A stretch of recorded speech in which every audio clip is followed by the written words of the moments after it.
Του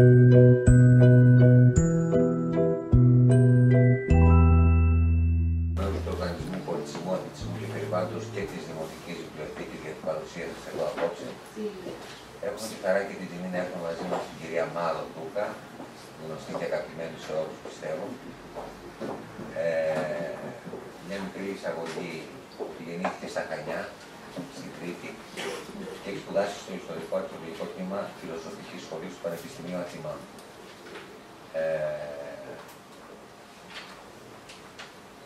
Ξεκινάμε και γίνεται η πρώτη έκδοση βιβλίου σας το 1974. Σωστά. Είχατε πει ότι η λογοτεχνία σε σχέση ή και σε αντίθεση με την ιστορία μπορεί να κεντήσει το γεγονός πάνω στον καμπά άνθρωπο ή και αντίστροφα. Είναι δηλαδή σε θέση να ενσωματώσει το γεγονός σαν βίωμα, να το εξανθρωπίσει. Ναι. Αυτό βέβαια το είχα πει με αφορμή την τριλογία. Σε περιπτώσεις σαν αυτές εδώ που είχα κληθεί λίγο ή πολύ να μιλήσω για αυτά τα βιβλία και πρώτα απ' όλα να σας καλησπερίσω. Σας ευχαριστώ που είστε εδώ. Γεια σας. Τι κάνεις? Λοιπόν, το θεωρώ και εγώ τιμή μου που είστε εδώ και είναι δύσκολες ημέρες, δύσκολη η καιρή, επομένως το να έχετε και μόνο διάθεση να ακούσετε μία συγγραφέα, να συζητήσετε με μία συγγραφέα, το θεωρώ μεγάλη υπόθεση, ότι είναι δηλαδή από θέματα ψυχής όλα αυτά τα πράγματα. Διότι κάπως έτσι προχωράει και η ζωή μας. Λοιπόν, αυτό που πρέπει να πω είναι ότι η συνάντηση εδώ είχε αποφασιστεί για να παρουσιάσω το προηγούμενο βιβλίο μου, το «Έλα να πούμε ψέματα». Μέχρι όμως που να έρθει η ώρα να έρθω εδώ για το «Έλα να πούμε ψέματα», βγήκε αυτό το βιβλίο, το «Τίποτα δεν χαρίζεται», και συμφωνήθηκε να παρουσιάσουμε αυτό το βιβλίο, να μιλήσουμε δηλαδή, να συνομιλήσουμε και μακάρι να κάνετε κι εσείς ερωτήσεις, γιατί δεν είναι και ωραίο. Εγώ τουλάχιστον δεν αισθάνομαι ωραία να ρητορεύω.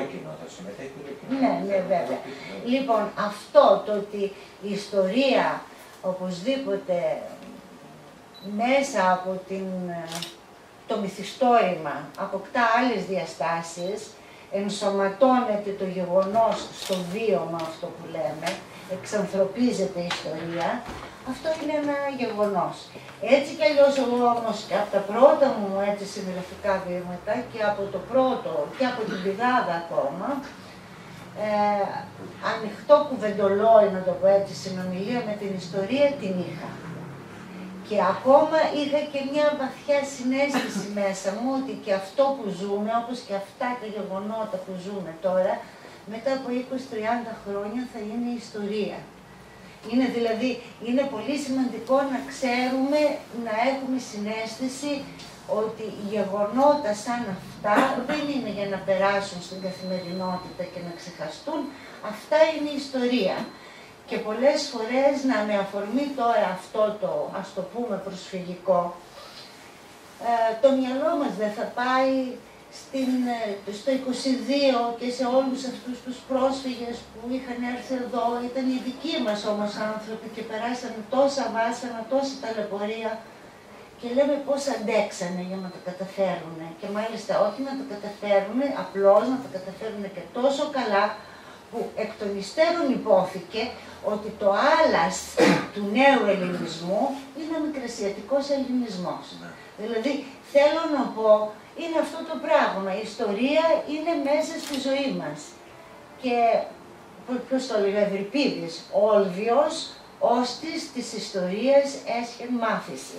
Είναι ευτυχισμένος αυτός που μπορεί, που έχει γνώση της ιστορίας, αλλά και που μπορεί να συναισθάνεται ότι αυτό που ζει σήμερα, αύριο θα είναι η ιστορία. Αυτό είναι η ιστορία.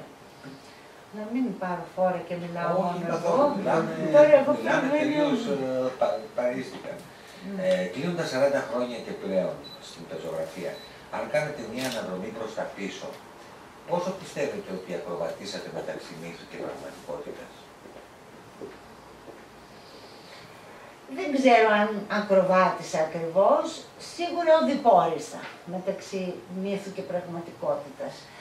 Ακροβασία ίσως έκανα στο Δίκαιο είναι ζώρικο πολύ, σε ένα από το μεσαίο της τριλογίας, όπου εκεί ακριβώς επειδή το ζητούμενο συγγραφής αυτού του βιβλίου ήταν η τεκμηρίωση της συνεργασίας των Βρετανών με τους Γερμανούς μετά την απελευθέρωση στο νομό Χανίων, εκεί πια ακριβώς επειδή αισθανόμουν ότι το θέμα παρά είναι σοβαρό, ήθελα να το υποστηρίξω και με ιστορικά ντοκουμέντα, ημερήσιες διαταγές, επιστολές, δηλαδή δημοσιεύματα που όσο και αν τα ενσωματώνω στην καθημερινότητα των ηρώων που υφίστανται τα γεγονότα, δεν πάβουν κάποιες στιγμές να βαραίνουν το βιβλίο.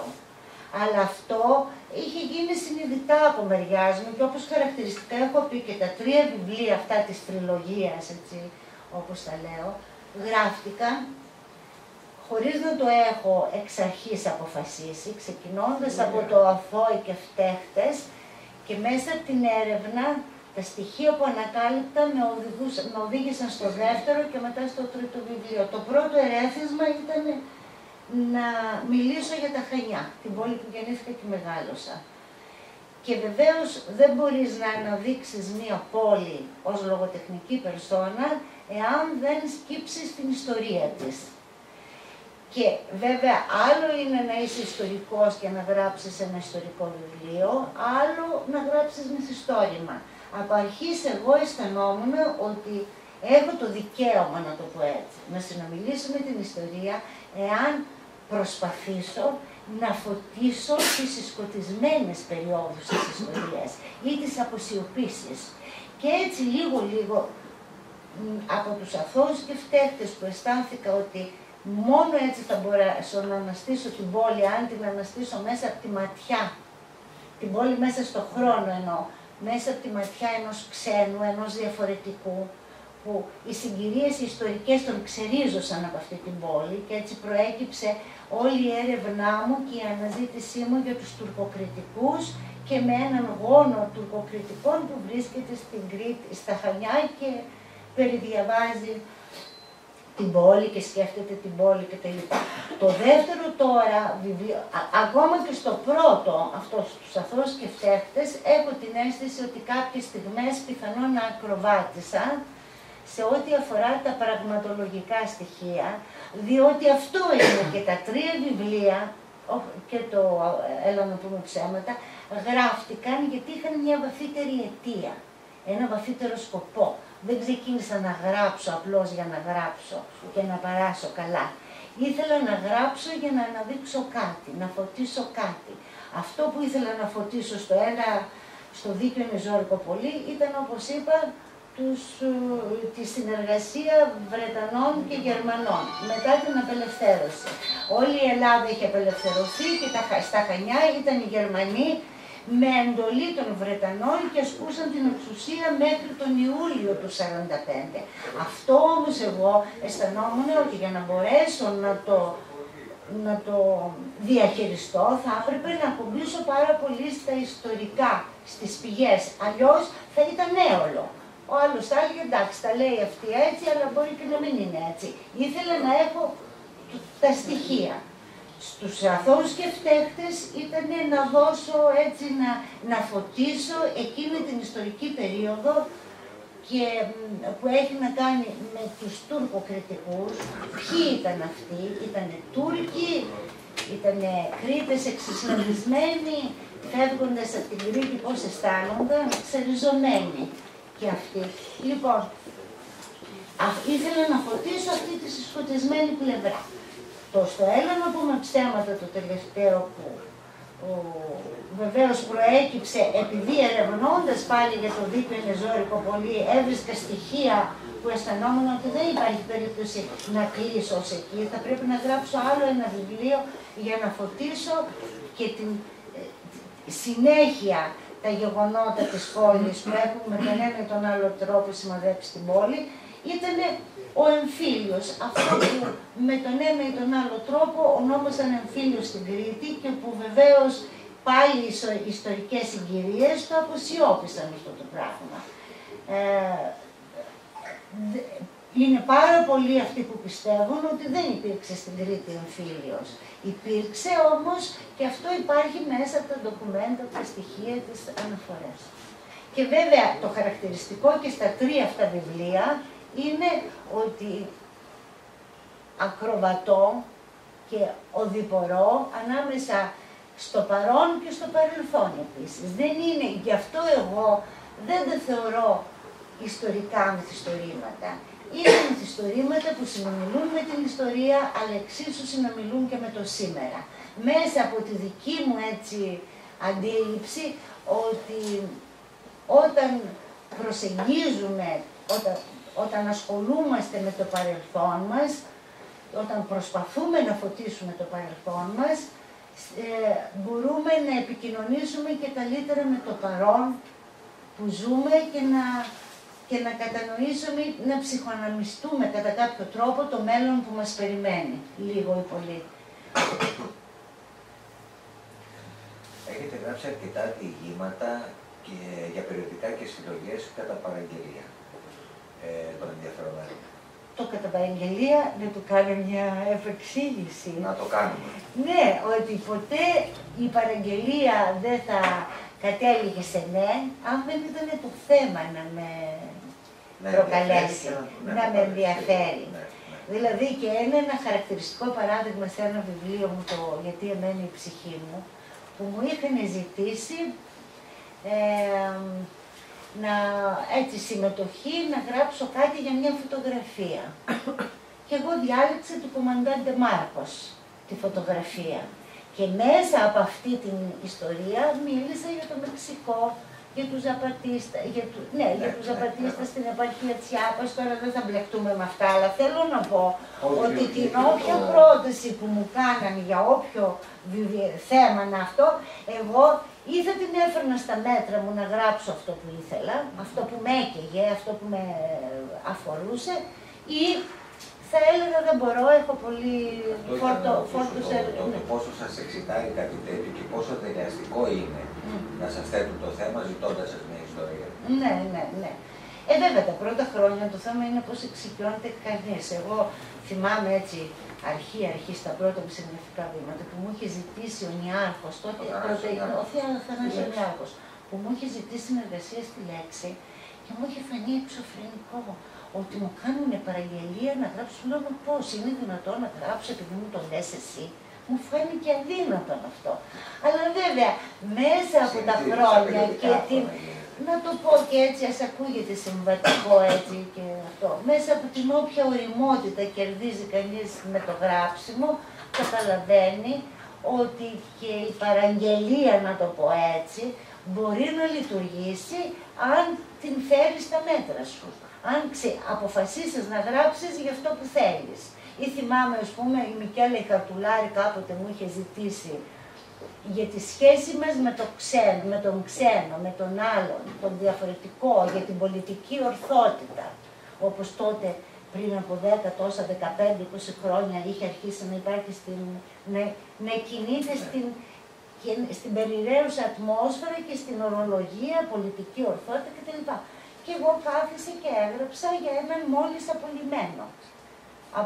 Γιατί και τότε αυτό είναι, δηλαδή διαπιστώνοντας από αυτά τα παλιά μου κείμενα, είναι ότι και τότε έβλεπα αυτά που περίπου ζούμε και σήμερα, μόνο που ήταν σε μικρότερη κλίμακα τότε.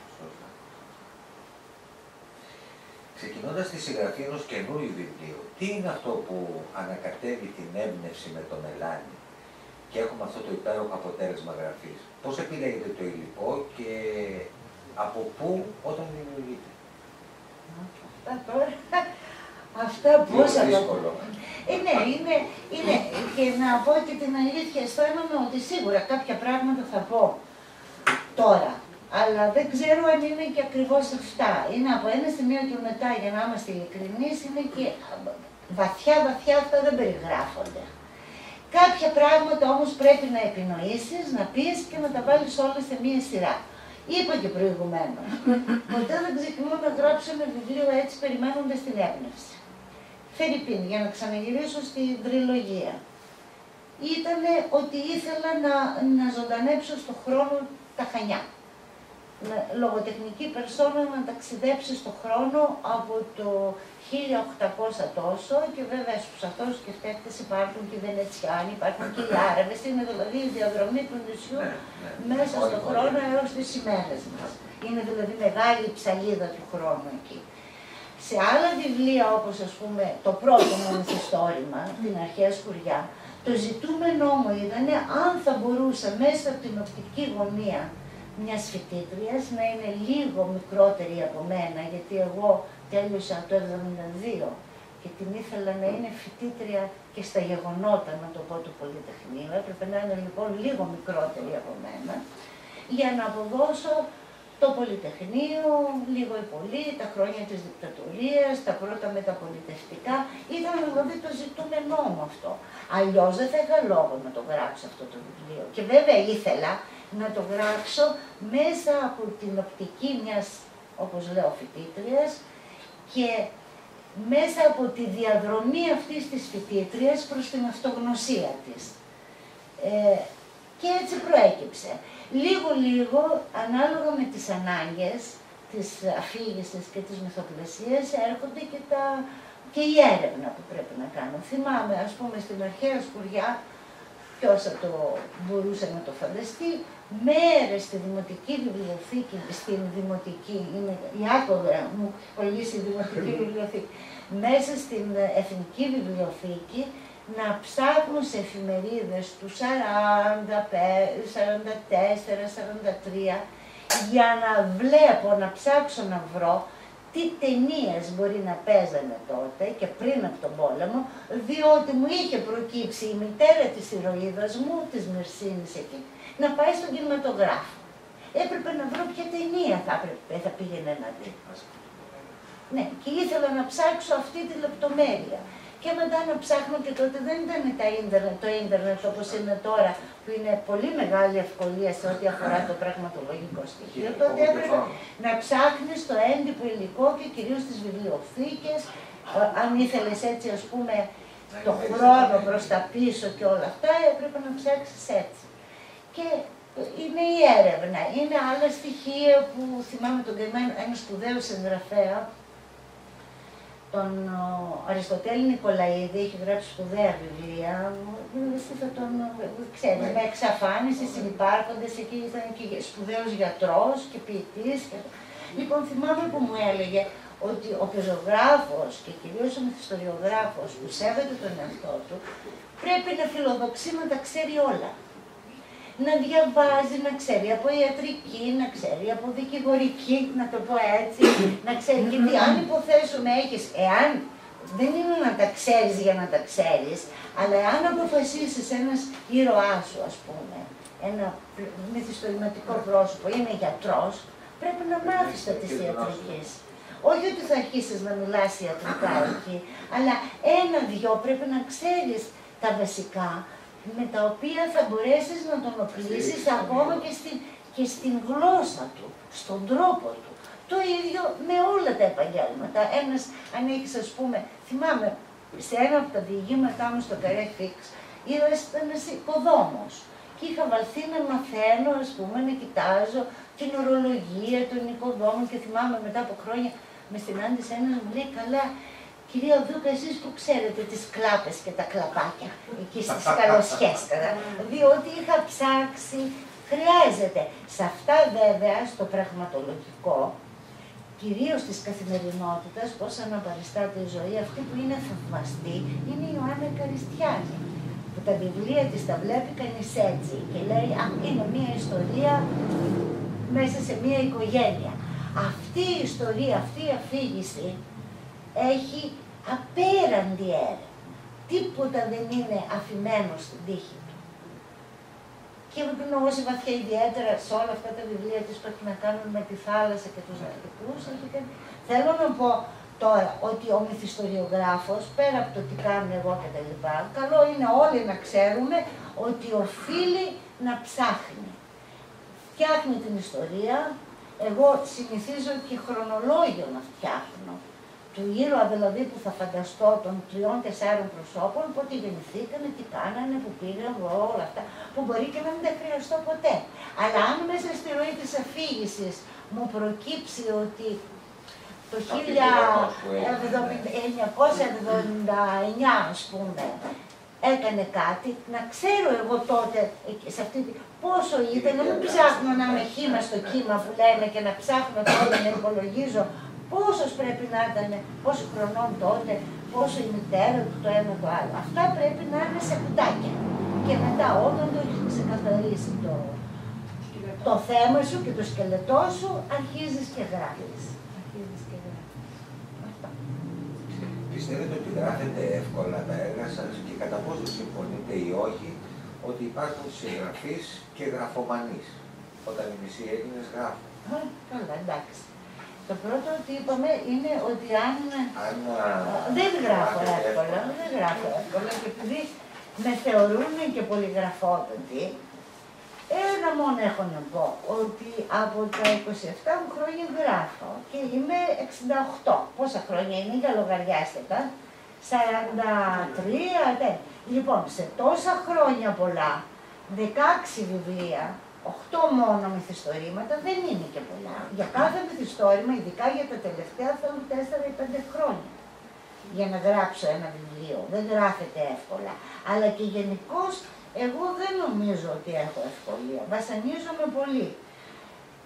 Όμως, για να μην κλαίγομαι, περνάω και πολύ καλά όταν πια έχω ξεκαθαρίσει το θέμα μου, όταν έχω μαζέψει το υλικό μου, όταν βλέπω λίγο τους χαρακτήρες να ζωντανεύουν και να με συντροφεύουν. Και δηλαδή, πέρα από τις ώρες που γράφω και τις ώρες που δεν γράφω, κάνω παρέα με τα πρόσωπα που έχω φανταστεί. Και εκεί είναι ωραίο αυτό. Είναι μία αίσθηση, αισθάνεσαι ότι έχεις αποκτήσει φίλους. Το έχω πει και αλλού που με είχαν ρωτήσει. Ακόμα δεν έχω αποκοπεί από ορισμένους χαρακτήρες της τριλογίας μου. Ακόμα τους σκέφτομαι και λέω, άρα γιατί με γίνεται τώρα, τι θα έλεγε ο τάδε σε σχέση με αυτά που γίνονται τώρα. Τους έχω πολύ ζωντανούς μέσα μου. Τώρα για αυτό που λες, άλλο συγγραφέας και άλλο γραφομανής. Υπάρχει διαφορά. Και η διαφορά, εγώ νομίζω, το θέμα είναι ότι ανάμεσα στον ένα γράφει, άλλο να γράφεις επειδή έχεις τη μανία να γράψεις και άλλο αυτή τη μανία σου να μπορείς να την ελέγξεις και να τη χειραγωγήσεις, να το πω έτσι, να τη διαχειριστείς και αυτό που γράφεις να το καταστήσεις ικανό να συγκινήσει και τον άλλον και να ενδιαφέρει και τον άλλον. Αυτό το συν είναι καθοριστικό. Είναι σαν να σημαίνει ότι γράφω, αλλά έχω και τη ματιά μου στον αναγνώστη. Δεν τον υπολογίζω με την έννοια ότι θα γράψω κάτι για να τον κολακεύσω και να του αρέσει οπωσδήποτε, αλλά ταυτοχρόνως όμως πρέπει να γνωρίζω ότι ο αναγνώστης θα είναι εκείνος που θα το δικαιώσει ή θα το ακυρώσει. Δηλαδή, είτε μας αρέσει είτε όχι, ο αναγνώστης θα μας κρίνει. Δεν τον υπηρετούμε με την έννοια του να λέμε θα γράψω αυτό που έχει πέρασει, που είναι της μόδας, έτσι να είναι με αυτά τα χαρακτηριστικά για να μην τον δυσκολέψω. Όχι αυτό. Εγώ γράφω όπως αισθάνομαι, αλλά ξέρω ότι συγγράφω, δηλαδή έχω την ανάγκη και το αναγνώστη για να υπάρξει. Ποιοι συγγραφείς επέδρασαν σε εσάς και σας κέρδισαν, και αν στις μέρες μας με μια τέτοια έντονη βιβλιοπαραγωγή έχετε ξεχωρίσει κάποιους νέους συγγραφείς? Και αυτό τώρα, οι συγγραφείς που με τον ένα ή τον άλλο τρόπο με έχουν επηρεάσει και τόσο επηρεάσει που να τους αισθάνομαι συγγενείς μου πια, δικούς μου ανθρώπους, αποτυπώνονται και εδώ σε αυτό το βιβλίο, τίποτα δεν χαρίζεται.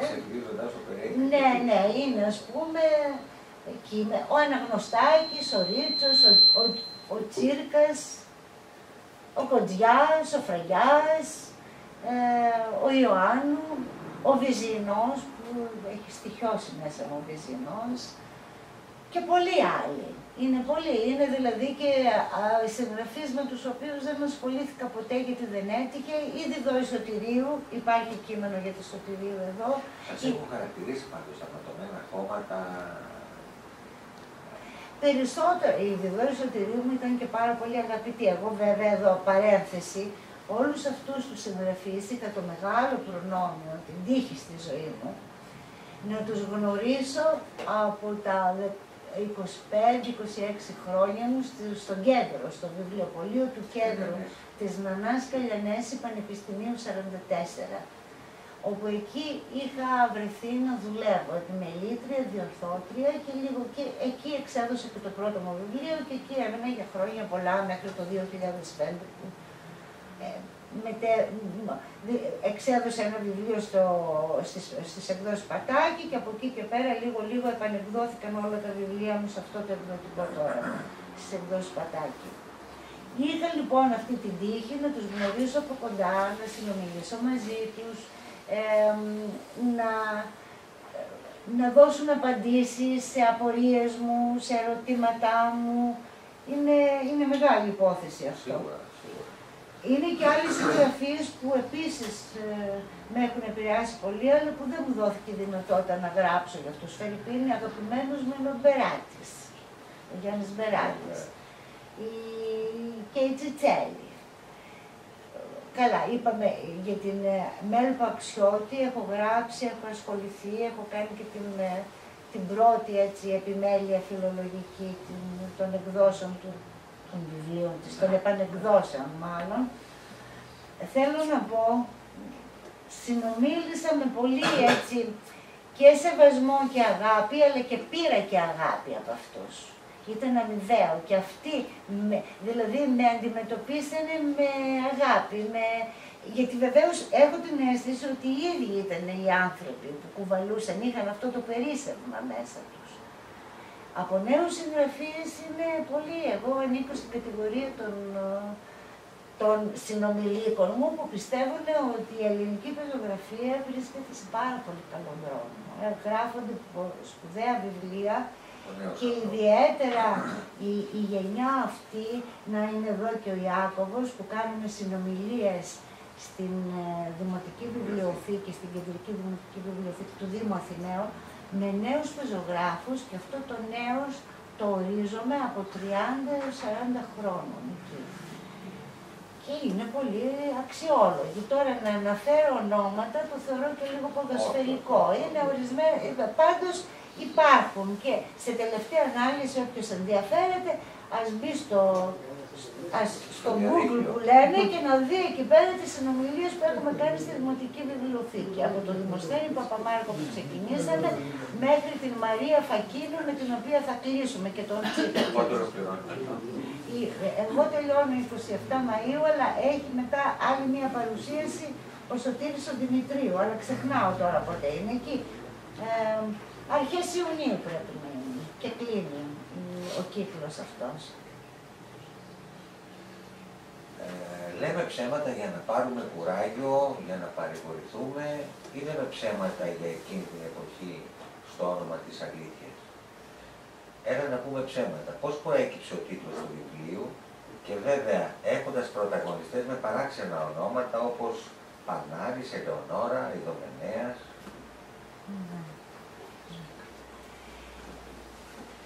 Καλά, ο Πανάρης και η Ελεονόρα, να αρχίσω από εκεί, εμφανίζονται και στο Αθώοι και Φταίχτες. Είναι συνήθως τα παιδιά που κουβαλούν τα ονόματα των γονιών τους.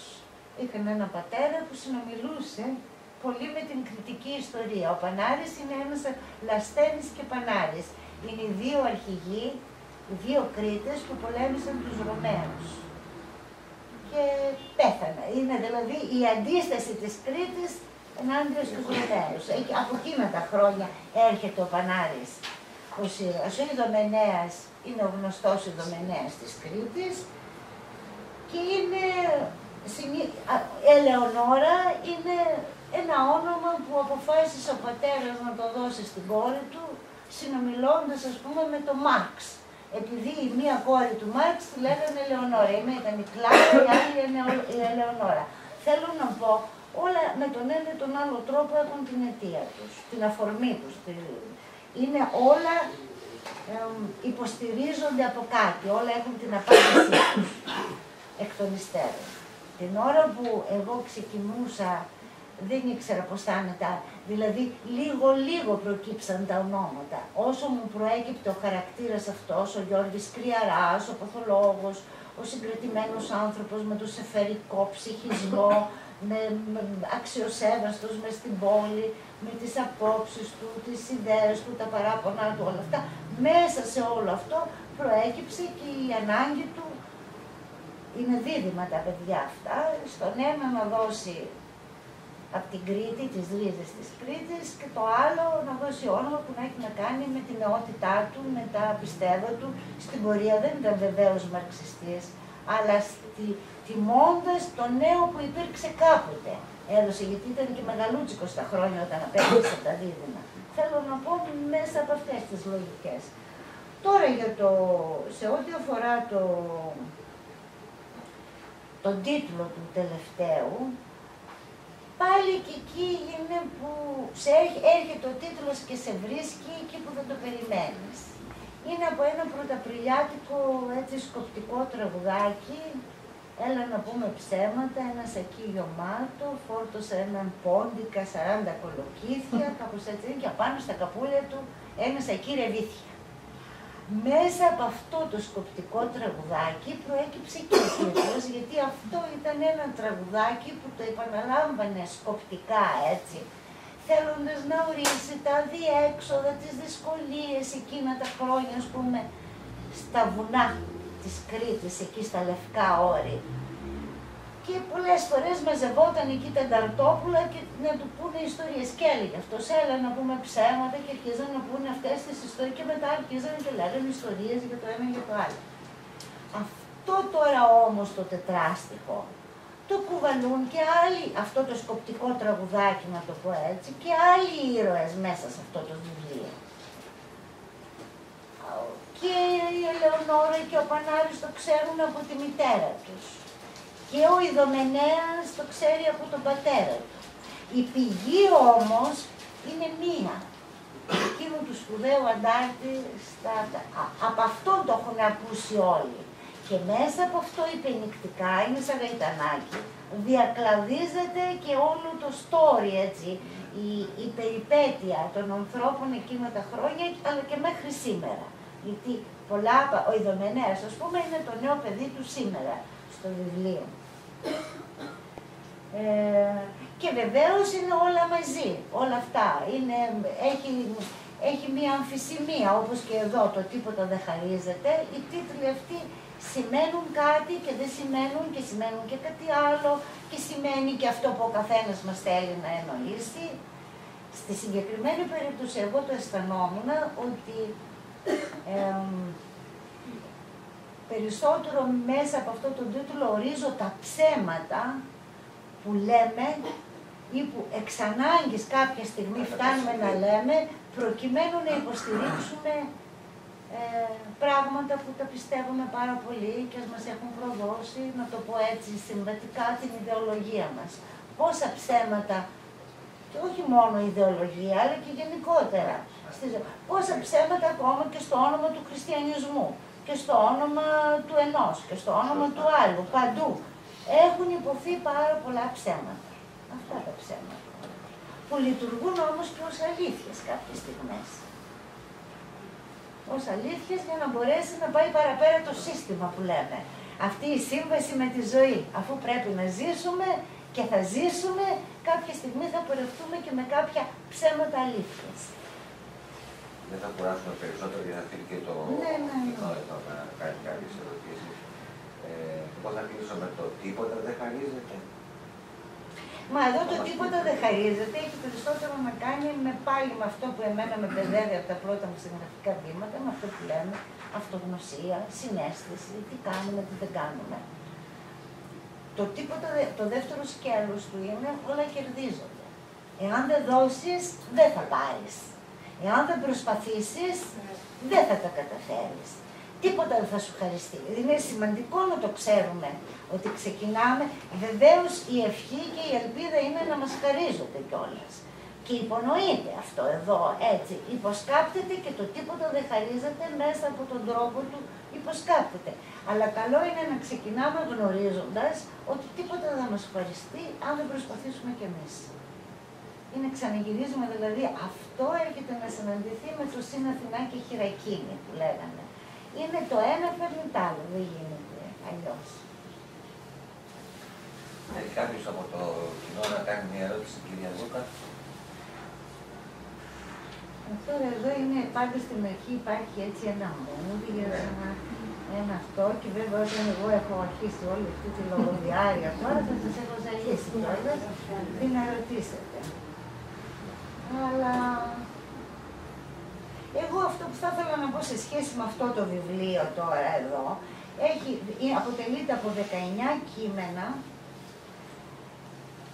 τα οποία υποστηρίζονται κατά κάποιο τρόπο με ημερολογιακά, εξομολογητικά κείμενα, άλλα κείμενα που έχουν γραφτεί γύρω από κοντά σε αυτή τη χρονική περίοδο και όλα μαζί όταν διαβάζονται είναι, τουλάχιστον εγώ αυτό αισθανόμουν και κάπως έτσι το ξεκίνησα, είναι μία προσπάθεια ανασύστασης και ανασύνδεσης γεγονότων και καταστάσεων και μέσα από τη δική μου καθημερινότητα αλλά και γενικότερα εκείνης της περίφημης δεκαετίας από το 1993 έως το 2005, 12 χρόνια είναι περίπου.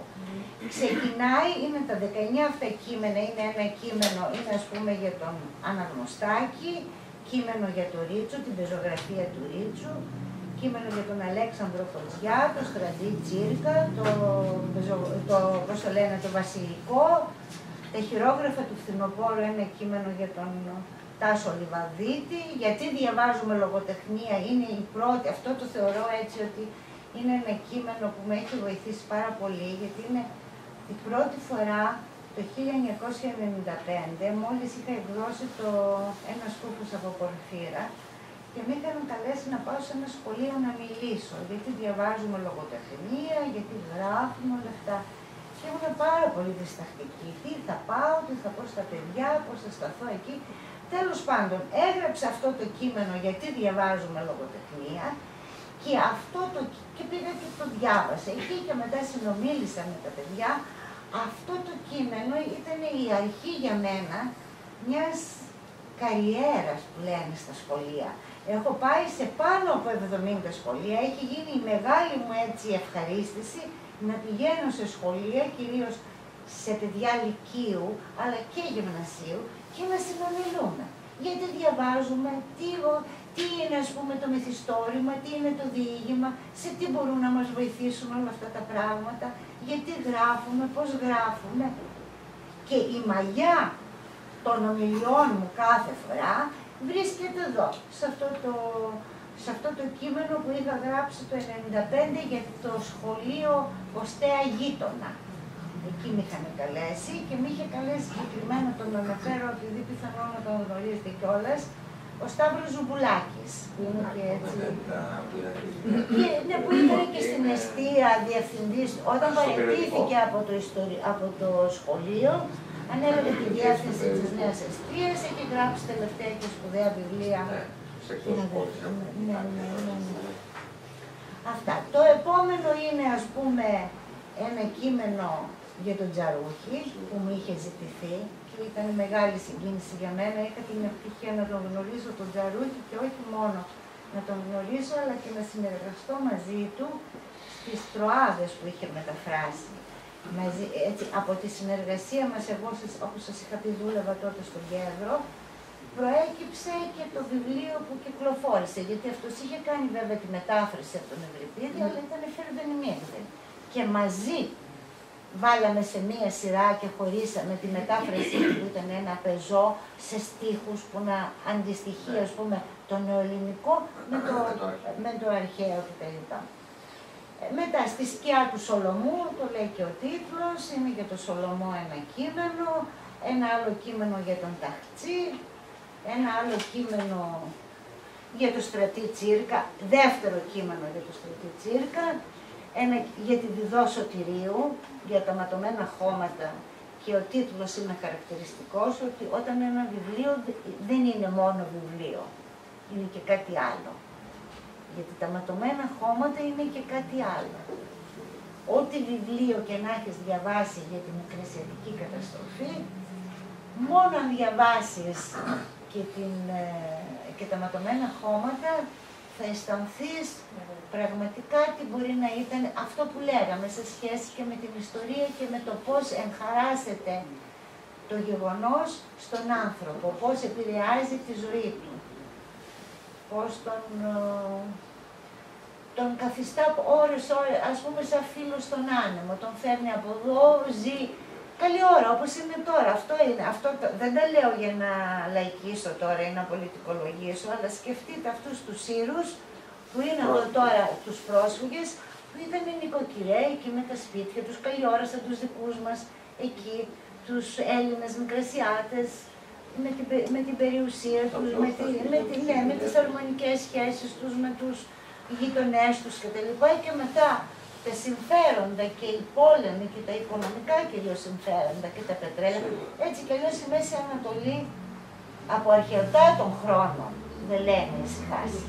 Είναι δηλαδή πάντοτε οι παρεμβάσεις των δυτικών σε αυτό το κομμάτι είναι που φέρνουν και όλη αυτή την κατάσταση, δηλαδή και όταν πάνε να τα βρούνε μόνοι τους είναι πια τόσο διεφθαρμένοι που δεν μπορούν και να ομονοήσουν.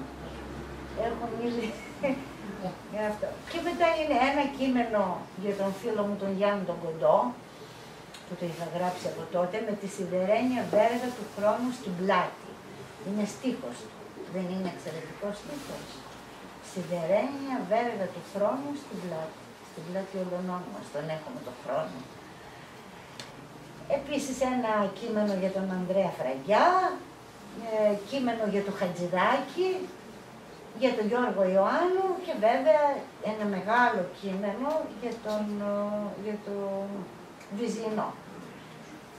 Και το χαρακτηριστικό βέβαια αυτού εδώ του βιβλίου είναι ότι πέρα από τα αντικείμενα είναι ότι γράφονται όλα αυτά στο περιθώριο του 3-4 μυθιστορημάτων μου. Όσο γράφω το ένα σκούφος από πορφύρα, έχω γράψει 4-5 διηγήματα. Μετά υπάρχει όσο ψάχνω, λέω διηγήματα, εννοώ δοκίμια που έχουν πολλές φορές και τη μορφή του διηγήματος, που αναφέρονται σε συγγραφείς και σε ποιητές κτλ. Όσο προετοιμάζομαι για το επόμενο βιβλίο μου, που είναι η Ουράνια Μηχανική, πάλι άλλα κείμενα. Και μετά για τους αθώους και φταίχτες, άλλα, και καταλήγω με τα μαύρα λουστρίνια. Και όλα αυτά αναφέρονται εδώ. Δεν είναι, δηλαδή κυλάει, εγώ πολλές φορές το αισθανόμουν όταν το τέλειωνα πια, ότι είναι σαν να είναι λίγο έτσι βαρύγλυκο όπως θα το πω, αλλά σαν να είναι σε μυθιστορηματική τροχιά. Δεν είναι ένα ενιαίο πεζογράφημα, αλλά επειδή υπάρχει ο αφηγητής, η αφηγήτρια, εγώ, που τα αφηγούμε και τα τοποθετώ. Μοιάζει σαν να είναι, το διαβάζεις και λες να δω και τι έγινε και παρακάτω. Κάπως έτσι. Και τώρα ερωτήσεις τώρα. Είναι μια πορεία. Την εξής και ήθελα αν θέλετε να μου την απαντήσετε. Πώς τα Χανιά έχει βάλει τόσο σπουδαίες γυναίκες συγγραφείς? Μαραβαμβουλάκη, εσάς, την Καλιστιάνη, τη Γαλανάκη, τη Ρέα Γαλανάκη. Και έφυγε μια άλλη πολύ καλή, η Ελένη Γιαννακάκη, που αυτές τις μέρες βγάνει βιβλίο, αναζητήστε το. Τι έδωσε αυτή η πόλη και... Η Τρουλινού. Η Νίκη Τρουλινού επίσης στο Ηράκλειο. Τι να πω τώρα σε αυτά, απάντηση σαφέστερα δεν υπάρχει, είναι μια συγκυρία, έρχεται, ξέρεις, είναι όπως... Ναι, το νερό το κάνει. Το νερό, ναι. Να σας ρωτήσω κάτι εγώ, Γιάννης Αγκουρικάκης λέγομαι, εγώ είμαι από Ρέθυμνο, έχω επισκεφθεί Χανιά. Θέλω να σας πω το εξής σε σχέση με το που είπατε για τα σχολεία που επισκεφθήκατε κλπ. Καταρχάς, ένα προσωπικό βίωμα όταν ήμουν μαθητής και τέλειωσα τις Πανελλήνιες της 3ης Λυκείου, έκανα περίπου 2 χρόνια να πιάσω λογοτεχνικό βιβλίο στα χέρια μου, με την έννοια ότι ήταν τόση πίεση των Πανελληνίων που είχα συγχαθεί τα βιβλία όπως και οι περισσότεροι συμμαθητές μου. Βέβαια δεν έφτασα στο σημείο να τα καίω, αλλά πραγματικά δεν ήθελα να κάνω αποχή από τα βιβλία. Και σε σχέση με τα σχολεία που λέτε, επειδή εγώ είμαι νέος συγγραφέας τώρα και έτυχε να πάω σε σχολεία, πραγματικά τα παιδιά όταν τους δοθεί αφορμή να δουν νέους συγγραφείς ή και παλαιότερους και να τους πούνε 2 πράγματα από καρδιάς, πραγματικά υπάρχει μεγάλο ενδιαφέρον, μεγάλη συμμετοχή και ξεφεύγουν από αυτό το τυποποιημένο του σχολείου με την πίεση που προσφέρεται. Οπότε πιστεύω είναι πολύ σημαντικό το να επισκέφτεστε σχολεία κλπ. Και ένα μικρό παράδειγμα θα σας πω σε σχέση με το προσφυγικό που λέτε. Είχα βάλει ας πούμε μία άσκηση στα παιδιά να προσωποποιήσουν άψυχο αντικείμενο και ένα παιδί της Γάμα Λυκείου μου προσωποποίησε ένα φουσκωτό που μεταφέρει τους πρόσφυγες από Τουρκία-Ελλάδα και έλεγε «Θεέ μου, σε παρακαλώ μην ξεφουσκώσω γιατί μεταφέρω παιδιά» κλπ. Και είχε προσωποποιήσει το παιδί το φουσκωτό. Δηλαδή υπάρχουν ευαισθησίες στα παιδιά, αρκεί να τους το δείξουν κάποιοι συγγραφείς σαν και εσάς, με το δικό τους τρόπο να το αγαπήσουν, γιατί υπάρχει η πίεση της βαθμοφυρίας και του βαθμού. Γι' αυτό κάνει μεγάλη διαφορά όταν επισκέπτεται ένα συγγραφέα σχολεία. Επειδή είμαι και πρώην εκπαιδευτικός, σας το λέω αυτό, και καλά κάνετε και επισκέφτεστε και σχολεία. Δεν ανακάλυψα βέβαια εγώ την περίπτωση, και άλλοι συγγραφείς πηγαίνουν. Αυτό που λέω είναι ότι ενώ πολλές φορές έχω έτσι και από χαρακτήρα μια δυσφορία άμα είναι να πάω σε άλλες εκδηλώσεις, εκεί ποτέ λέω, το αισθάνομαι ότι είναι και είναι χαρά Θεού, πραγματικά να βλέπεις τα μουτράκια τους, τις ερωτήσεις τους, όλα αυτά είναι μεγάλη υπόθεση. Βέβαια, αλλά δεν είναι μόνο βέβαια, γιατί ο συγγραφέας πάει μια φορά και το θέμα είναι γενικότερα και το περιβάλλον. Εγώ νομίζω ότι και ο εκπαιδευτικός, για τον εκπαιδευτικό χρησιμοποιώ τη λέξη δάσκαλος, γιατί αυτό είναι, να είσαι δάσκαλος, δεν είσαι απλώς να εκπαιδεύσεις, είναι να δώσεις και κάποια πράγματα, να κάνεις, να δώσεις το παιδί να καταλάβει ότι δεν έχει σημασία ο βαθμός του, σημασία έχει να μπορέσει να δει και αλλιώς τον κόσμο, και αλλιώς τη θέση του μέσα στον κόσμο, και αλλιώς τον διπλανό του, είναι αυτά τα πράγματα. Και βέβαια, ο συγγραφέας κάτι λέει. Από εκεί και πέρα είναι και το σπίτι, είναι και το σχολείο, είναι πολλά. Θα πάει μία φορά ο συγγραφέας, τι να κάνει και τι να πρωτοκάνει, και δεν είναι και Θεός δηλαδή ο συγγραφέας να τα καταφέρει όλα. Ναι, Ιάκωβα. Εγώ ήθελα να πω, γνώριζα με την κυρία Δούκα εμείς στη δουλειά μας, από τα βιβλία της, σαν συγγραφέα, τα διάβαζε ο κόσμος, όπως άλλα τα βιβλία που δανείζουμε στη βιβλιοθήκη. Όταν αρχίσαν οι εκδηλώσεις, γνωρίσαμε και τον άνθρωπο συγγραφέα Αμάρο Δούκα. Και ήθελα να πω εδώ στους παρελθόντες ότι αυτές οι εκδηλώσεις που κάνουμε, ανέφερε η κυρία Δούκα ότι ζούσε στο κέντρο και γνώριζε συγγραφείς και έδειχνε σεβασμό τότε και φοβία που γνώριζε μεγάλους συγγραφείς. Θα έπρεπε να έρθετε να δείτε που είναι μια κατεξαιρωμένη συγγραφέας, αναγνωρίσιμη με συγγραφικό έργο και άξια, πώς προσπαθεί τους νέους πεζογράφους που παρουσιάζουν να τους αναδεικνύει, να ξεδιπλώνει όλες τις πτυχές της ζωής τους, τις σπουδές τους, την ψυχή τους, να αναλύει το έργο τους, πώς προσπαθεί να τους τονώσει το ηθικό, να τους ανεβάσει, πόσο δοτική είναι και πόσο καλή προσπαθεί και να ενθαρρύνει αυτούς τους νέους, γιατί είναι νέοι σιγά, στο πρώτο βιβλίο είναι περισσότεροι. Και αυτό θέλω να το αναφέρω για το χαρακτήρα της, σαν άνθρωπος. Και επίσης κάτι άλλο που δεν ανέφερε, ας πούμε, ότι όταν γράφει ήδη έχει πει και το λέει και στους άλλους, διαβάζει πάρα πολύ. Δηλαδή, από ό,τι έχω παρακολουθήσει για να γράψουν, αυτά στα γράψει ένα βιβλίο, δεν είναι ο συγγραφέας κάτι που έρχεται θεροκατέβατο, έμβητο. Το αναζητώ, όπως είπε που πήγε στην Εθνική Βιβλιοθήκη, η ίδια ακόμα πηγαίνει, ακόμα ψάχνει και τα λέει αυτά στους νέους, γιατί αυτοί οι νεότεροι συγγραφείς μπορεί να πάνε στο ίντερνετ και να τελειώσουν σε 1 λεπτό.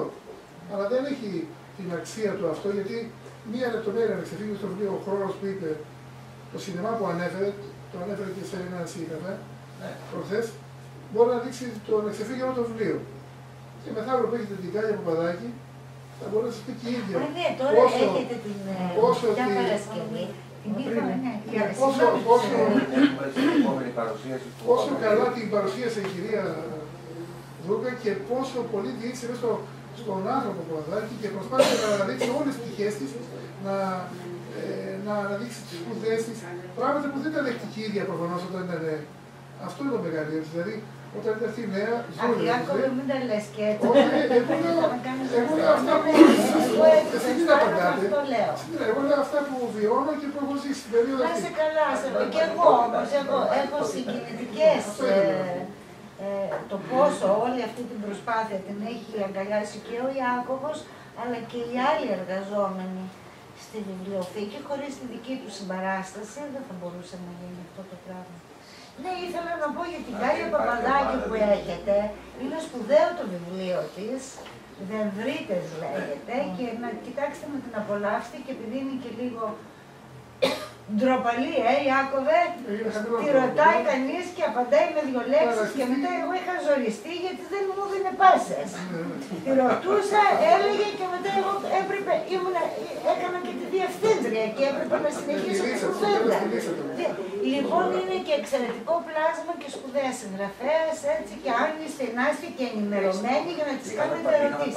Πες ότι θα είναι η κυρία Ρέπου μαζί. Ναι, θα είναι και η κυρία Λέπου, η Κατερίνα Λέπου, που θα διαβάσει και αποσπάσματα του βιβλίου. Δεν θα είναι, ναι, θα είναι η Λέπου. Ναι, εμάς ήταν η Μαρία Σκουλά, αλλά φαίνεται ότι θα μπορούσε και ίσως είναι και η Λέπου. Μπράβο, ωραία. Είχα δει και μια παρουσίαση που έκανε στις Πλιάδες ο Παγκράτης. Ναι, ναι, είναι ένα βιβλίο που είναι καλό μυθιστόρημα και ο κόσμος, εγώ έχω εμπιστοσύνη, δηλαδή το καλό βιβλίο, αυτό που λέμε το καλό δεν θα χαθεί. Έχουν περάσει οι εποχές εκείνες που ήταν τον πάγο. Παλιότερα θα θυμάστε ότι οι εκδόσεις γινόντουσαν τον χρόνο, ξέρω εγώ, σε μεγάλους ιδιωτικούς οίκους να έπαιρναν 30-35 βιβλία, μιλάμε τώρα για τη δεκαετία του 70. Έτσι, όπου και εκεί τα βιβλία ήταν πάταγο. Δεν ήταν πολλά. Τώρα σε αυτή τη βιβλιοπαραγωγή που βγαίνουν και καλά, βγαίνουν και κακά, δηλαδή εντάξει. Δεν προλαβαίνει ένα βιβλίο να καθίσει στον πάγκο του βιβλιοπωλείου και γιατί έχει έρθει το επόμενο και πρέπει να πάει στο ράφι το καημένο. Τι να κάνω. Αυτή δεν ξέρεις, κάθε εποχή έχει τα δικά της. Και τα θετικά ή τα αρνητικά. Άλλη ερώτηση. Θα μας διαβάσετε ένα κομμάτι από το βιβλίο, θα μας διαβάσετε. Ναι, ωραία. Κάτι είχα εγώ, μου είχε περάσει από το μυαλό, λοιπόν θα σας διαβάσω ένα...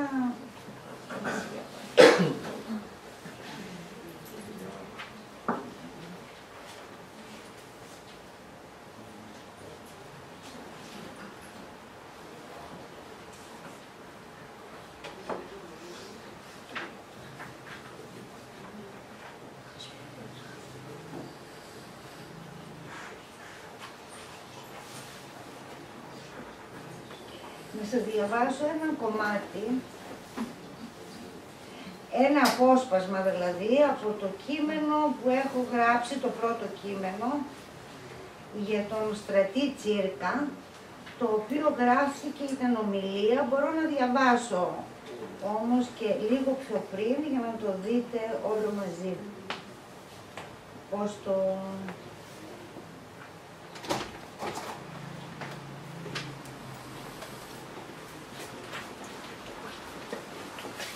Όπως αντιγράφω την ομιλία μου στο Γαλλικό Ινστιτούτο για τον Τσίρκα, με τη σκέψη μου στους διαδρόμους του Ιπποκράτιου, εκείνη τη μακρινή γεναριάτικη νύχτα του θανάτου του, στα 69 του χρόνια, θυμάμαι ότι για να δημοσιευτεί την επομένη και όλες τις εκδήλωσεις το κείμενο της ομιλίας στην Καθημερινή, η Χρύσα, εννοώ τη Χρύσα Προκοπάκη, με το πάθος και με την οργανωτική επιμονή που την διέκριναν πάντα, όταν επρόκειτο για τον Τσίρκα ή για τον Ρίτσο, είχε από πριν συνεννοηθεί με τον υπεύθυνο της σελίδας Παντελή Μπουκάλα. Θυμάμαι και τον μικρό Κωστή Χατζιανδρέα, το γιο του Τσίρκα, Λες και τον ακούω να μας τραγουδάει με την ολόσουστη παθιασμένη φωνή του, τα ματόκλαδά σου λάμπουν και βλέπω παρεκεί την Αντιγόνη, είναι η γυναίκα του Τσίρκα, να τον καμαρώνει. Και αρχίζω το κείμενο αυτό. Όταν μου πρότειναν να συμμετάσχω στην απόψινή εκδήλωση μνήμης για το στρατή Τσίρκα, δέχτηκα αμέσως, παρόλη την αμηχανία μου, χρόνια τώρα να διατυπώσω απλά και καθαρά τους λόγους για τους οποίους πιστεύω ότι ο στρατής Τσίρκας είναι κορυφαίος μυθιστοριογράφος. Δέχτηκα όμως πεισμωμένη με τον εαυτό μου, λέγοντας επιλέξει. Θα έρθω ακόμα και αν πρόκειται να ψελίσω απλώς το θαυμασμό μου για το έργο του. Ο σαν βοριάς αυτός και εγώ σαν πετροκαλαμήθρα, θυμόμουν παραλλαγμένο το στίχο του Σολομού, θυμόμουν τροκαλαμήθρας, έγραφα και έσβηνα 2 εβδομάδες, ώσπου κατέληξα σε 4 δακτυλόγραφα που δεν είναι παρά αυτό, ψέλισμα αγάπης. Εκείνα τα χρόνια τα παλιά, όπως τα έλεγαν οι σημερινοί έφηβοι, τότε που υπήρχαν οι περισπωμένες, οι ψηλές και οι δασίες, και τρέχαμε στους δρόμους για την παιδεία και για το Βιετνάμ και ψάχναμε για παλιά τεύχη της επιθεώρησης τέχνης και αγόραζα τα βιβλία μου από το θεμέλιο του Δεσποτίδη και θαύμαζα τη Φρίντα Λιάπα στους διαδρόμους της φιλοσοφικής.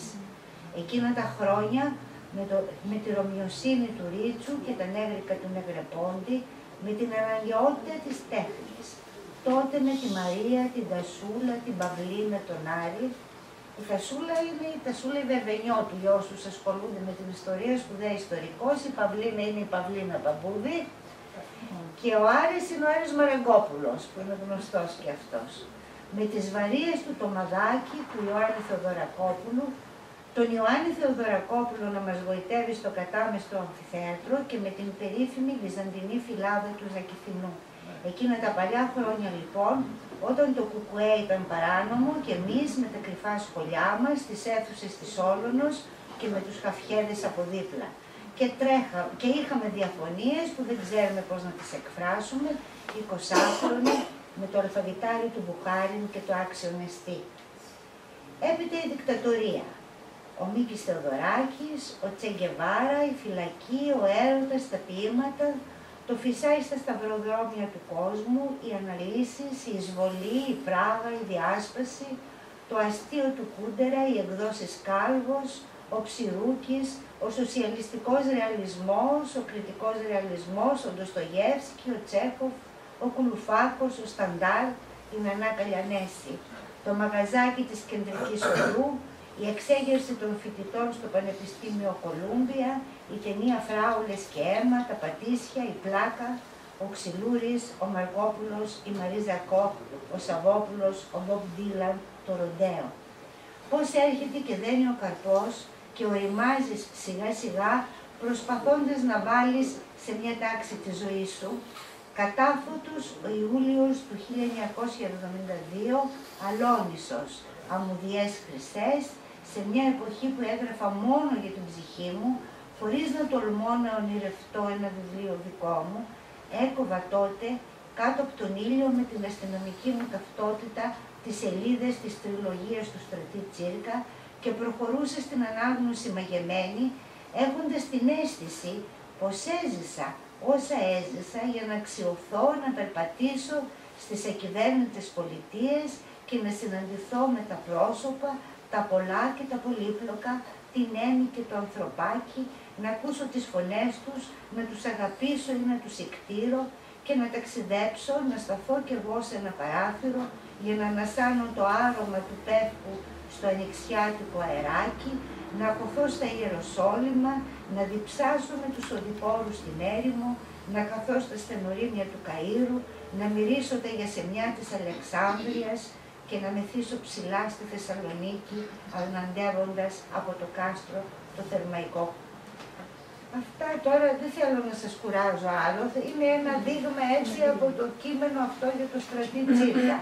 Σκεφτόμουν τώρα όσο διάβαζα ότι θα μπορούσα να σας διαβάσω ένα κομμάτι από την αρχή, γιατί πάντα η αρχή είναι που μας βάζει σε ένα βιβλίο, Και είναι από αυτά που λέω τα εξομολογητικά, ημερολογιακά, σχολιαστικά κομμάτια, όσο να μπω στο κείμενο που έχει να κάνει με τον Μανώλη Αναγνωστάκη. Δεκέμβρης του 1992, Αθήνα. Ο πεζογράφος και το πεθάρι του είναι ένα από τα βιβλία μου που είχαν εκδοθεί τότε, 13 κείμενα ανάμεσα στο δοκίμιο, το διήγημα, την κατάθεση αγάπης και την ημερολογιακή καταγραφή, έχει ήδη παρουσιαστεί από τις εκδόσεις Καστανιώτη, μαζί με τα άλλα βιβλία της χρονιάς στη σειρά του Θανάση Νιάρχου, Σκέψη, Χρόνος και Δημιουργή, σε μια πλουσιοπάροχα αμέριμνη χριστουγεννιάτικα εορταστική εκδήλωση στο ξενοδοχείο Μεγάλη Βρετανία. Κατάφορτος ο μπουφές, με διάματα, χειραψίες, ματιές, φιλοφρονήσεις, σταυροφιλήματα. Ανυποψία στα χρόνια. Αυτάρκης στην καθημερινότητά μου. Λίγο πριν από την έκδοση του βιβλίου «Στον πάτο της εικόνας» 1990, εν μέρη για να εξακριβώσω μια εποχή, εν μέρη και την ώρα να περάσω, τυχαία, αλλά όχι ανέτεια, είχα αρχίσει να αναζητώ σε βυζαντινούς χρονογράφους όλα τα σχετικά με τη δυναστεία των Κομνηνών, εστιάζοντας στον κουρασμένο, ιδεώδη αντιλήπητου, πολύτεκνο αυτοκράτορα Αλέξιο I των Κομνηνών. Και περνούσε έκτοτε ο καιρός. Τι έγραφα, ιστορικό μυθιστόρημα? Η πρώτη γραφή είχε σχεδόν ολοκληρωθεί.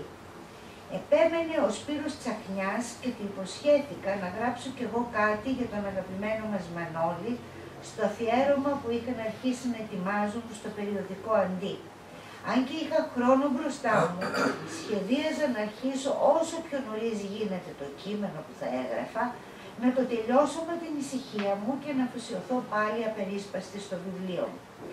Εκεί κοντά δέχτηκα και το τηλεφώνημα μιας Τουρκάλας από τη Σμύρνη. Την άκουγα συγκινημένη αλλά και παραξενημένη να μου μιλάει στα κριτικά για τους ξεριζωμένους προγόνους της και για τον τουρκοκριτικό παππού της. Το τηλεφώνημα κράτησε περίπου ένα μισάωρο.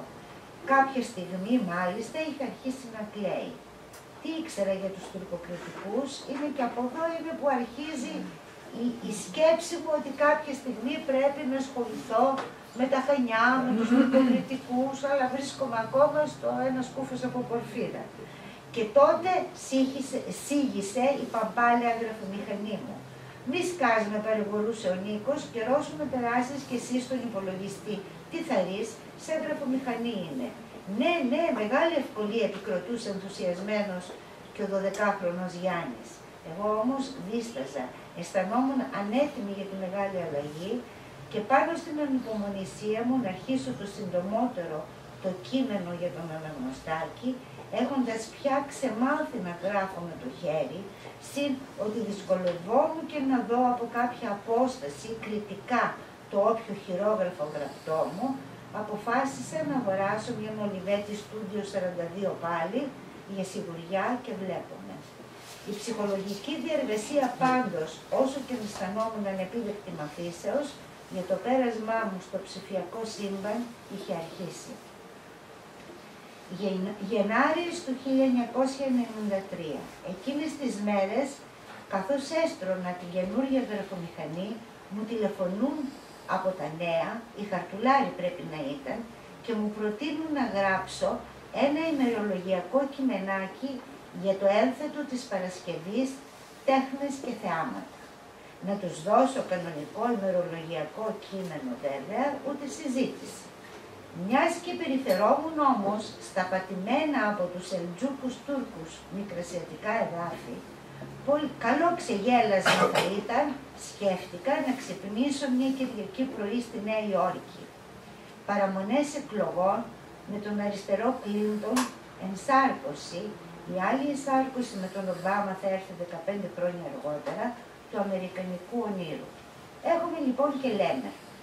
Και παρεμβάλλω τώρα εδώ το κειμενάκι αυτό που είχα δώσει στα νέα, που είναι ένα φανταστικό κείμενο με σχολιασμό της επικαιρότητας εκείνη την εποχή. Κυριακή στο Μπρόξ. Θυμάμαι τον πίνακα με τον Ολλανδό που αγοράζει από τους Ινδιάνους προσφέροντας φανταχτερά μπιχλιμπίδια αξίας $24 το νησί Μανχάταν. Κατά αποπή από το πρωί στους δρόμους απέναντι στο ξύλινο σπιτάκι του πάρκου, με την ιδέα ότι από στιγμή σε στιγμή θα τρίξει η πόρτα. Τρίζει και εμφανίζεται ένας ξανθός αθλητικός. Προχωράει κάτω από τα δέντρα, φτάνει σε ένα θεόρατο αμερικάνικο με ανοιχτές πόρτες, κάθεται στη θέση του οδηγού. Οι πόρτες του αυτοκινήτου ανοίγουν. Η μπάντα αρχίζει, βεγγαλικά σκίζουν τους ουρανούς. Βρέθηκε ξαφνικά μπροστά μου ένας ασπρουλιάρης και σαν χτυκιάρης, αλλά δεν ήταν ο Woody Allen. Δείχνει μεγάλο ενδιαφέρον για την Ελλάδα. Θαυμάζει μάλιστα τον Μεγαλέξανδρο που παντρεύτηκε τη Ροξάνη και τη Σιαμέζα γάτα του τη φωνάζει Ροξάνη. Δουλεύει σε ένα γραφείο ταξιδίων, αποφάσισε όμως να γίνει συγγραφέας ακολουθώντας την παράδοση των μεγάλων. Θα ταξιδέψει στην Ευρώπη, θα πάει στη Μέση Ανατολή, στην Αφρική, στο Κιλιμάντζαρο. Συχνά επισκέπτεται, εδώ τώρα αυτά, είναι σαν να συνομιλώ με όλη αυτή την αντίληψη για το συγγραφέα όπως καλλιεργείται και στα Αμερικανικά πανεπιστήμια, ότι ο συγγραφέας ταξιδεύει, πάει εδώ, γνωρίζει. Είναι σαν τη μέλισσα που παίρνει από τους λαούς. Αυτό το Κιλιμάντζαρο παραπέμπει, ας πούμε, στον Hemingway, που είχε γυρίσει και αυτός κατοικοέδρευε στην Ευρώπη και γύριζε από εδώ και από εκεί. Συχνά επισκέπτεται το σπιτάκι του Άλεν Πόε στο Πάρκο Πόε. Εκεί υποτίθεται ότι είχα βρεθεί εγώ, στο Πάρκο Πόε. Παρατηρεί σε μια γωνιά το ξύλο, κανείς δεν το έχει προσέξει και σήμερα που με είδε απόρρισε. Ήταν το βλέμμα μου επάνω στη σαπίλα καρφωμένο. Παντού στη γη, λέει, στα ραδιόφωνα και στις τηλεοράσεις, έκτακτα δελτία, ρεπουμπλικάνοι και δημοκρατικοί, συμφέροντα στάσιμοι. Άκουσες τα σαξόφωνα, με ρωτά. Σαλάβατα τα πρόβατα να κάνουν κατά δω, του απαντώ. Δεν καταλαβαίνει φυσικά τον ποιμενικό υπενιγμό μου και συνεχίζει να με διαφωτίζει. Έπρεπε ο Κλίντον να κυριαρχήσει, θέλημα υψής του να αναδειχθεί ο νέος, ο ωραίος, ο πτωχός, ο ορφανός, ο αμφισβητείας στα νιάτα του. Το αμερικάνικο όνειρο έπρεπε για άλλη μια φορά να ενσαρκωθεί. Από γενέσεως έλεγε ο Θεός και γινόταν το κάθε τι.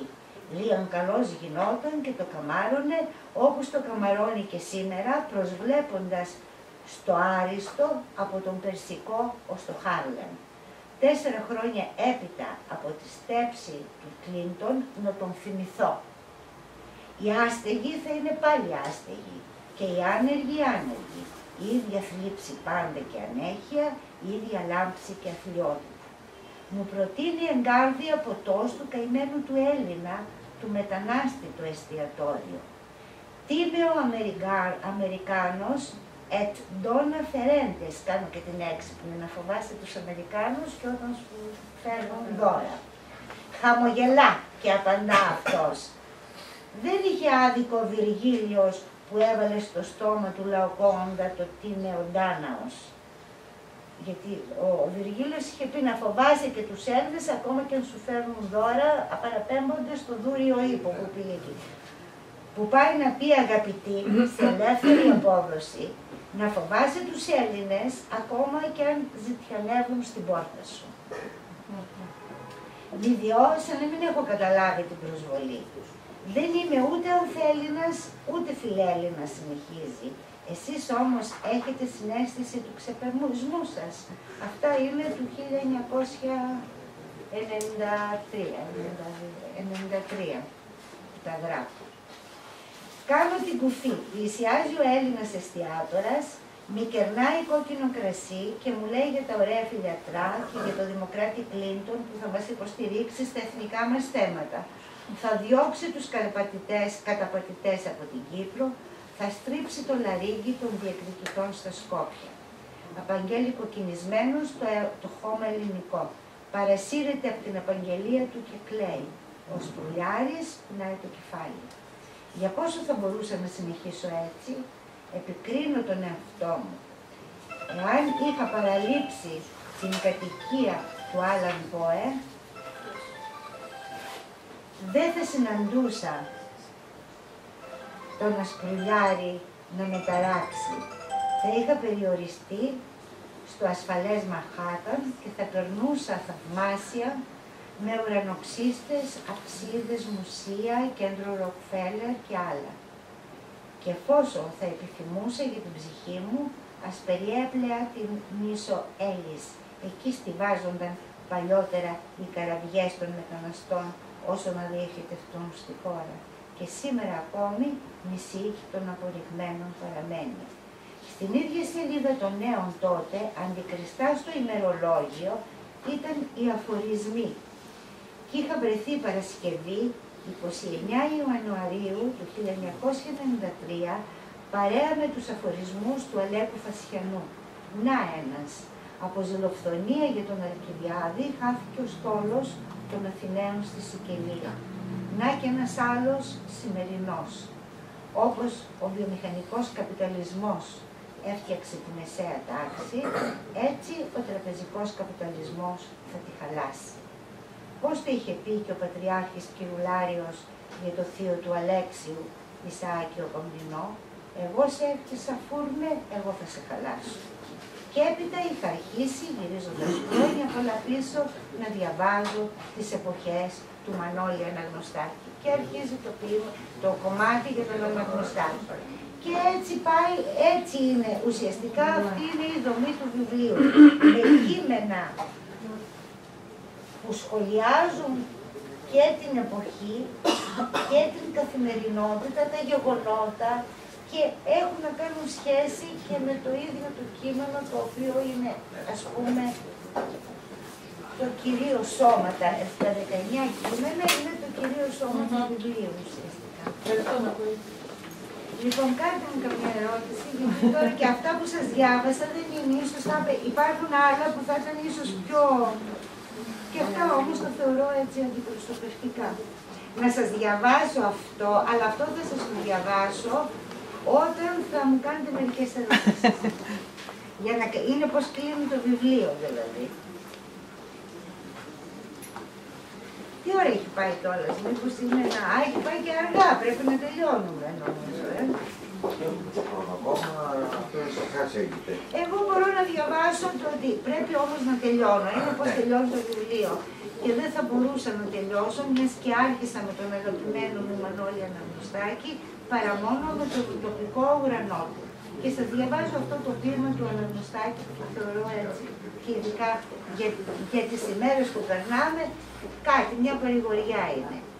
Πρώτα να πιάσω τα χέρια σου, να ψηλαφίσω τον σφιγμό σου. Ύστερα να πάμε μαζί στο δάσος, να αγκαλιάσουμε τα μεγάλα δέντρα, που στον κάθε κορμό έχουμε χαράξει εδώ και χρόνια τα ιερά ονόματα. Να τα συλλαβήσουμε μαζί, να τα μετρήσουμε ένα-ένα, με τα μάτια ψηλά στον ουρανό σαν προσευχή. Το δικό μας το δάσος δεν το κρύβει ο ουρανός. Δεν περνούν από εδώ ξυλοκόπο. Αυτό είναι. Και έτσι τελειώνει το βιβλίο. Αυτά. Τι να πω. Καμιά ερώτηση? Ναι, τελειώνει.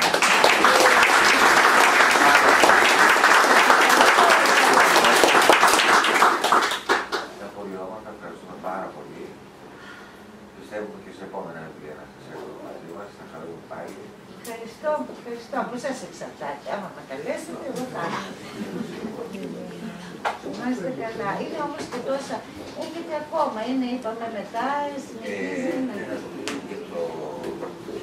Η επόμενη παρουσίαση είναι στις 22 Απριλίου με το βιβλίο της Κάλιας Παπαδάκη και θα ακολουθήσει τον